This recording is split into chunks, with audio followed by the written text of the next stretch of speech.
Pittsburgh Steelers fans, what's going on? This is Jeff Hartman, editor of BehindTheSteelCurtain.com, with you for another episode of the Steelers Burning Question. We're back. Last week we had a really good episode. If you haven't listened to that one yet, I highly recommend that you do. All you have to do is go back. It was live here on YouTube.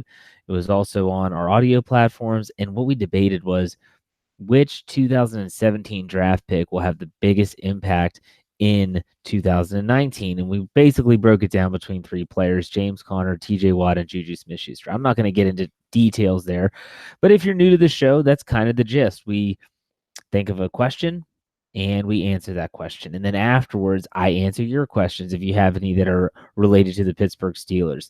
And so today's burning question is, again, I think it's difficult. And it's might seem easy on paper, and a lot of these questions, it's the same thing. And here in the live chat, for those that are watching live on YouTube, you'll always see the same people that chime in right away. And when I ask the question, they think they know the answer right away. When in reality, sometimes when you think about it, might not be so black and white. And there's a lot of gray matter, especially in this one. Okay, so here's the question. If you looked at the headline or the title of this episode, you know what it is, and that is, which second-year player is due to have the biggest jump in 2019? And when I say jump, I mean the biggest improvement. So I think a lot of people might misconstrue what I'm trying to say with which player is going to have the biggest impact. I decided not to go that way because, to me, that's a really easy answer.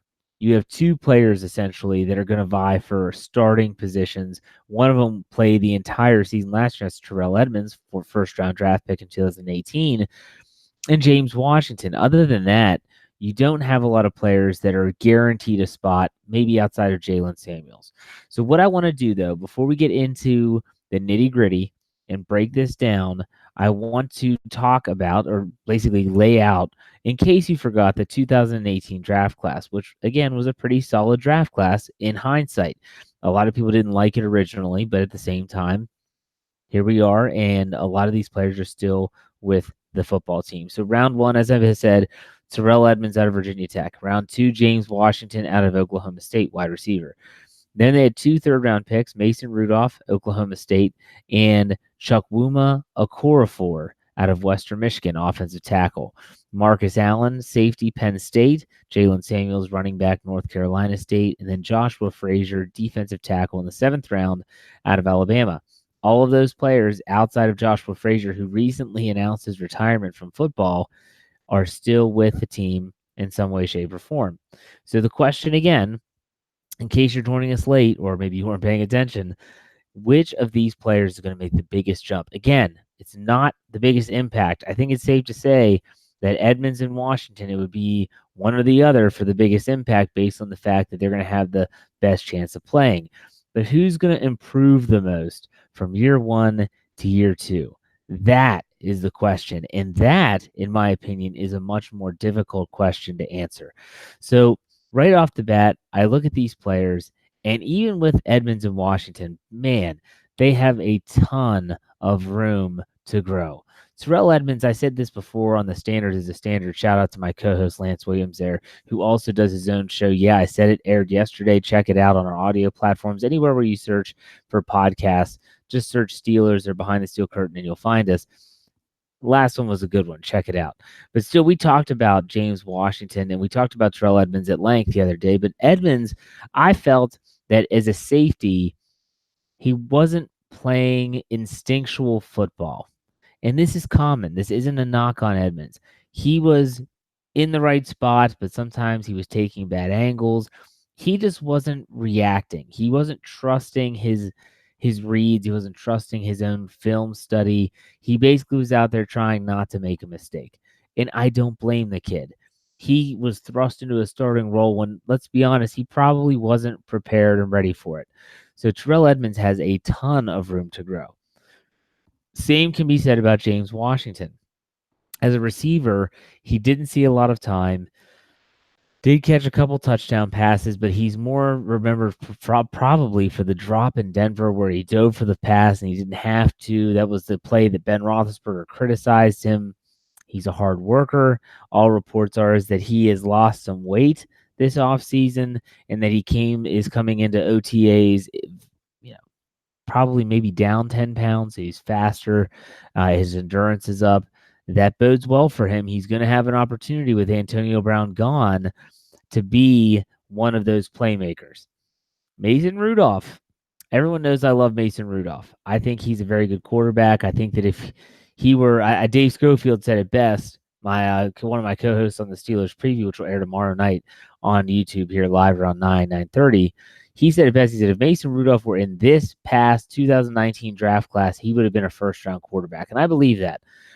He was in a really good class, slipped to the third round in 2018, but still, I think the Mason Rudolph, because think about when he was drafted. Everyone thought, okay, this is the backup. This could be the future heir to the quarterback throne. And he looked rough around the edges. I'll remember in Green Bay, his first pass was a pick six. He didn't protect the ball well. He looked like he was struggling taking the ball from under center, which is something he did not do often or at all at Oklahoma State. I expect a lot of improvement from Mason Rudolph, even though we all hope that he doesn't see the field, because if he sees the field, it's because Ben Roethlisberger is injured. At the same time, I think you could see dramatic or even drastic improvement from Mason Rudolph from his rookie season into his second season, and we would get to see that obviously in the preseason. Then you get Chukwuma Okorafor from Western Michigan. He started a game last year. People often forget that. He went up to Denver and started in that game for Matt Filer, who was also injured, and he did okay against Von Miller. I always preface this with, or I always put a little, asterisk here by that and say he did get a lot of help. Okay, they chipped on Von Miller almost every passing down. They threw a tight end over top of Okorafor often, but he still held his own. This is a guy that was Mike Munchak's last draft pick with the Pittsburgh Steelers, and you got to believe that if you believe in the Mike Munchak magic, that if they went out and took this kid in the third round from Western Michigan as a tackle, that he has a tremendous amount of potential. Now, the question is, though, is with Munchak gone, is the new coach going to be able to get that out of the players as Munchak did? That might impact his progress from year one to year two. Everything that we've heard is that this coach is going to be great. His name escapes me. I apologize. But ultimately, I think Okorafor could be, he's vying for a starting job at right tackle with Marcus Gilbert traded to Arizona. You have Matt Filer, who I believe would be the leader in the clubhouse, so to speak, but he's there. Marcus Allen, 5th-round pick out of Penn State. You have him, and he didn't play much last year. He did make the team. He was inactive a lot. By the end of the season, you saw him on the field more and more. Special teams. He's a guy that is big. He's a thumper. He likes to hit. Not really known for his coverage skills, but at the same time, he's athletic. Again, you look at these players, and we're not asking who's going to have the biggest impact. We're asking who's going to make the biggest jump from year one to year two. Thank you, Reed, for saying Sean Surrett, I believe is how you say his name. He's the new offensive line coach. Thank you very much. In the live chat, appreciate it. And then even think about it, the second fifth round pick, they had Jalen Samuels. He could be the Swiss Army knife, so to speak, for the offense, as he can line up at tight end, H-back, he can split out wide, and he proved last year that he can run the ball between the tackles. He racked up over 140 yards rushing against the New England Patriots when James Conner was hurt in Week 15. So you look at all these players, and a lot of people hated this draft class. They hated Edmonds. They said he was a reach. They didn't like Washington's production his rookie year. They thought Mason Rudolph was a wasted pick. Chooks was a project. Marcus Allen was drafted too high. Jalen Samuels was nothing more than a gimmick player. You heard all of it. But the one thing I look at this draft class and say it is filled and it reeks of potential. That's a very dangerous word for me. When I used to coach, I used to tell my team, we've got a ton of potential, but that's a really dangerous word because you can live in your mind. You can almost get engulfed by potential, thinking we're going to be so good. We have all this potential, and you forget to work hard and actually live up to that potential. So there are some expectations on some of these players now. We'll see how they handle that.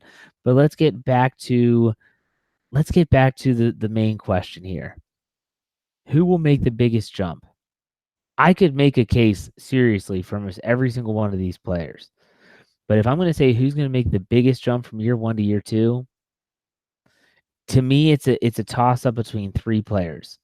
Edmonds, Washington, and Okorafor. And yes, it just happens to be that those are the 3 players vying for starting jobs. I would say Edmonds already has a starting job. Breaking it down from there, Edmonds is going to be I feel like if he can just be a playmaker in the back end and not just a guy that's going to be in the right place at the right time. Not that there's anything wrong with that, but the Steelers, they have that in Sean Davis already, a guy that is pretty solid in terms of his coverage, being where he's supposed to be. They need Terrell Edmonds to be a little bit more of a freelancer, making plays, interceptions, things of that nature. James Washington, my goodness, what a position he's in. Antonio Brown is gone. The team needs another wide receiver. I mean, yeah, he's going to be battling against Moncrief, but ultimately, he's going to have a ton of possibilities, and he's going to have, oh my gosh, I mean, you think about it, he's going to have a ton of opportunities. That's the word I was looking for, to actually go out and prove his worth on the football field. In Okorafor, again, he was a third-round draft pick. Munchak saw something in this kid. I wouldn't be stunned because a lot of people, not me, not people on the website, draft experts, use the air quotes there. They said that if Okorafor would have gone to Alabama and not Western Michigan, he would have been a first-round draft pick. That's how much potential this kid has. So you look at all that, those 3 players, I think that the person that has the opportunity to have the biggest jump is actually James Washington.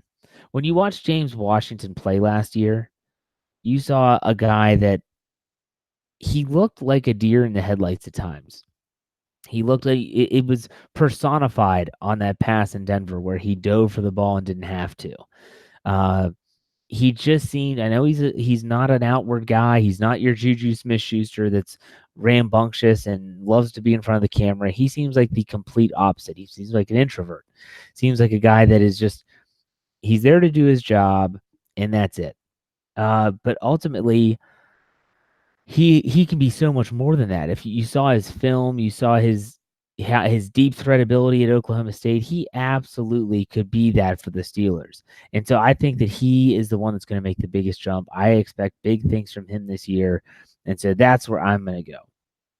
At this time, I think that I want to know what you all think. If you're in the live chat, if you're on BehindTheSteelCurtain.com, go to the comment section, or if you're watching this in replay on YouTube, go to the comment section. Let me know who you think will have the biggest jump. Again, not the biggest impact, because I think that would easily be Terrell Edmonds. He's going to play the most. But I think that in terms of progress and things of that nature, then obviously you would have to see from the difference in year 1 and year 2. We're looking for who's that player that's going to be like, wow, look at that. What a huge difference. That's what I'm talking about when I'm talking about making that jump. Okay? So let me know what that's all about. I want to hear what you all have to think about that in the live chat and everywhere else. Also, at this time is where we are going to I don't know why people are giving me crap. This is where I answer questions. Ali says, question, will Jeff name Washington his player to watch each week this year? You know, I don't remember doing that a lot last year. Maybe I did. I have to go back and check the tapes. But for me, I guess I've always seen a lot of potential in James Washington. Maybe I saw more potential than other people saw. But at the same time, that doesn't mean that I was wrong. I wouldn't call myself a fanboy of James Washington. But at the same time, we'll see. I get it. You take the good with the bad. And Ollie says that he believes that Terrell Edmonds will be the player with the biggest jump because he'll be able to play faster. I'm not going to disagree. Like I said, I could make a case for every single one of these players. I could make a case for Jalen Samuels. When you think about what he did as a rookie, what's he going to be able to do in his second year? He's going to know the offense more. They're going to be able to utilize him more in different ways. I feel like last year, especially for the first 3/4 of the season, he had a very small portion on his plate in terms of the playbook. It's going to be the whole thing now. They're going to be able to open up the Pandora's box with Jalen Samuels. I could make a case for all these guys. But this is also the time where, for me, I want to answer your questions about the Steelers. And so if you want, you don't have to, but if you want, you can use the super chat feature. We have a lot of people in the live chat right now, and they're asking questions and they're making comments, and that's fine. But if you want your question answered, guaranteed to be answered, when you're looking at your phone or you're looking at your computer where it says chat publicly, there's a little money sign on the right. You can donate any amount of money, goes straight to the show, and we appreciate all the support. It'll be highlighted, and then I will be able to see that, and I will answer your question for sure. We answer every single super chat question, no matter what. You don't have to use it, but it's there if you want to use it. So at this time, if you have questions, fire away. In the meantime, I want to see what you all think. A lot of people are saying about the question of the show, which is which player is going to make the biggest jump. Some people are saying Jalen Samuels. Some are saying Okorafor. Even though Ron Chess says Okorafor will be the backup to Filer. Washington works hard. He'll work to that point. Teammates like they know how good he is. I think that's true. Steven says James Washington was Mason Rudolph's number one target. This is true. At Oklahoma State, they were teammates. Scrolling back up here. Someone said Edmonds. They think Edmonds will be have better opportunity to show off his skills, and I see slightly more potential in him than the rest. But I'm a fanboy for Rudolph, so I don't know. You're not the only fanboy of Mason Rudolph. All right, Ali says, do you think Coach Randy Fichtner, I'm assuming, finds some things to do with Samuels next year? I absolutely do. Even though you lose Antonio Brown, I think that this is an offense where they can be very selective as to how they deploy their receivers and their running backs. To me, if I were drawing up an offense for the Steelers this year, it's not going to be your typical, okay, well, we're in a 3 wide receiver set. Here go the same 3 wide receivers. I think they're going to have sets where you might see Juju in the slot. You might have Dante Moncrief wide, and you might have Jalen Samuels off of the bunch, or you might have Juju out wide. They can deploy their receivers in so many different ways this year. I think Randy Fichtner would be foolish not to actually go out and try to just maximize matchups. Vance McDonald is a matchup nightmare if you put him out in the slot. Juju Smith-Schuster, I saw on Pro Football Focus, he has the most yards receiving the last 2 years from the slot. He's a phenomenal slot receiver. It's going to be fun to watch. They can really utilize these players and not have to worry about one egotistical wide receiver getting the ball so many times. But I digress. Here we go. This is interesting. Mike says Ola Adeniyi, who was undrafted in 2018. He said he's going to make the biggest jump. That's a very good point. I did not think about him. I did not list him because he was not drafted, but still, he's worth talking about. He could be that depth piece that the Steelers need alongside Anthony Chickillo at outside linebacker. So that's a really good point. I didn't think of that. Here we go. Shield chips in. Appreciate the super chat. He said, who do you think will be the third pass rusher at outside linebacker going into 2019? I would love to say anyone other than Chickillo, but I'm not dumb enough to think that the Steelers are not going to. They just paid him a 2-year contract. They gave him a lot more than I would have. And so it's going to be Bud Dupree and TJ Watt starting, Chickillo there. And the question then is, do they keep more than 3 on their active roster? Last year, they didn't. Last year, they had 3 guys. That's it. Just 3. And I was stunned. Everyone, myself, Dave Schofield, we did our predictions for our 53-man roster predictions, and everyone at least had them keeping 4, and they didn't. Now, some might say that Adeniyi's hamstring injury contributed to that. I'm not so sure. Nonetheless, they went into the season and played the majority of the season with 3 outside linebackers on their active roster. I don't think it happens this year. I think Adeniyi is going to force his way on there if he improves. So there you have that. So good question, Shield. Appreciate that. Let's see here. Cecil asks, do you think Sutton Smith will replace Vince this year? No, I don't. I don't think Sutton Smith, I can already tell from reading comments and seeing what people are saying on the internet about Sutton Smith, they are falling in love with this guy. He's a smaller player.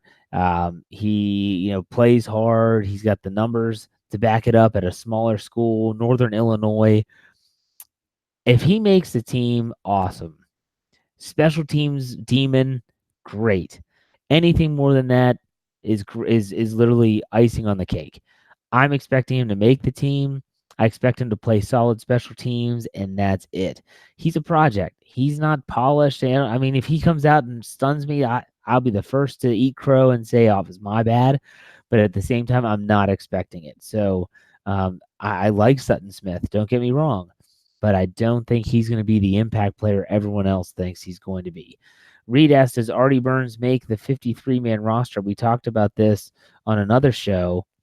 I am not so sure that he makes the 53-man roster. It depends on how but that doesn't mean that he gets cut.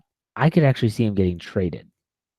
I could see them, if he's playing well in the preseason and he's showing that he might be starting to turn it around, but he's not at the point where he's going to break break through the depth chart. Maybe they trade him away. There's going to be someone that would trade him for him if he's showing some promise, and that is a gigantic if when you watch last season and what happened with him. So, all right, here we go. Let's hear. Ali says he's ready for Dirty Red to go. He was a good novelty while it lasted. I could see Ulysses Gilbert. I could see Sutton Smith that I just described replacing him as a special teams player. That's essentially what they have in him, in my opinion. Reed says he sees Sutton Smith and Ulysses Gilbert as the new Ford and Matakevich. Maybe.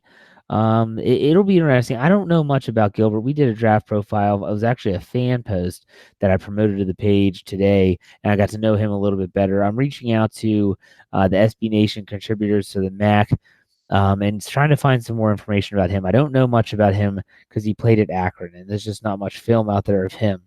So here we go. David says, get ready to eat crow on Smith. I'm not going to be upset if he plays well. I don't want you guys to think that if he goes out and is dominating and plays well in the preseason and gets a spot on the 53 and they're rotating him in at outside linebacker, that I'm going to be pissed. I'm not going to be mad. I'm going to be awesome. That's tremendous value at a draft pick. I would just solidify that the Steelers are great at drafting a position which a lot of people question, and that's outside linebacker. So there you go. Let's see here. See if I have any other questions. There's not a lot of news coming up. Well, I guess I should say there's not a lot of news right now coming up.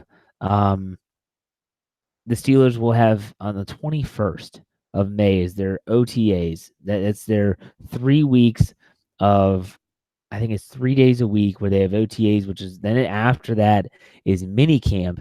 And after mini camp is when they go away. They go away for about a month, then they come back at the end of July for they come back for training camp. So coming up, that's going to be important. We'll definitely have that covered for you big time, and that'll be a week from tomorrow, the 16th. I'm sorry, it's going to be next week, next Wednesday. I can't even think right now. So I do want to mention this before I forget. I almost forgot, and Dave Schofield would kill me if he knew I forgot. We are going to be doing another giveaway. So we gave away 2 tickets. Dave Schofield technically did, to the Steelers fan blitz party, whatever it was, the draft party at Heinz Field. That was during day 3 of the NFL draft. We sent 2 people there. We saw some photos. It was a great time. They had autograph sessions with Rocky Blyer. They met Vance McDonald. All these guys looked like it was a really awesome time. We are going to be giving away a brand new Juju Smith-Schuster jersey, Nike jersey, not from China, your size, whatever size you want. Maybe you want to give it away as a gift. We're going to be giving this away, but we're going to be doing it different. Last time we did the trivia, and then you had to email your answers and all that. We're not doing that. This is going to be a lot more fun because we're giving away Juju Smith-Schuster's jersey. It's going to have to do with celebrations. It's going to be on Twitter. You're going to have to be creative. That's all I'm going to say right now. Listen to the Steelers preview tomorrow night, and Dave will explain it further, the rules, how we're gonna judge this, how you can enter, and then we'll pick the winner. And the winner will get a brand new Juju Smith-Schuster jersey. So maybe you've always, Juju Smith-Schuster looks like a guy who's going to be around a while. I'm very picky with my jerseys. I don't like to buy jerseys because I'm afraid I have Kendrell Bell syndrome, people. Okay, that's what happened to me. When I was a kid, Kendrell Bell was the defensive rookie of the year, and I told my parents I want number 97. I want Kendrell Bell, and they got me Kendrell Bell. And what happened? His ankles couldn't stand at all, and he ended up he's out of the league. He's done. And so I still have that Kendrell Bell jersey hanging in my closet. And since then, I've been very selective with the jerseys I buy. I only have Ben Roethlisberger. But there are some players that people ask me, like, hey, I want to get a jersey. Who should I buy? And Juju might be a guy that I would tell you. But at the same time, I would have told you prior to last season that Antonio Brown would be a good guy. And we know what happened there. But you're not paying for it. So if you want a Juju Smith-Schuster jersey, or if you know someone that would love one and you want to give it away as a gift, we don't care. Just listen to the Steelers preview tomorrow night, Thursday night, where Dave, Brian, and myself go on the air. We're going to detail what you have to do, how long you have to do it, how we're going to grade it, and then we'll pick the winner, and bam, you can win a brand new number 19 jersey on us. That's it. Bang. That's pretty simple. I hope you all are enjoying this. So, Ron says for jerseys, pick the jersey at the second contract. Hey, Ron, even the second contract does not prove to be enough sometimes. There are some that are guaranteed. You'll never go out of style. Ryan Shazier is one of them now. Hines Ward, Troy Polamalu.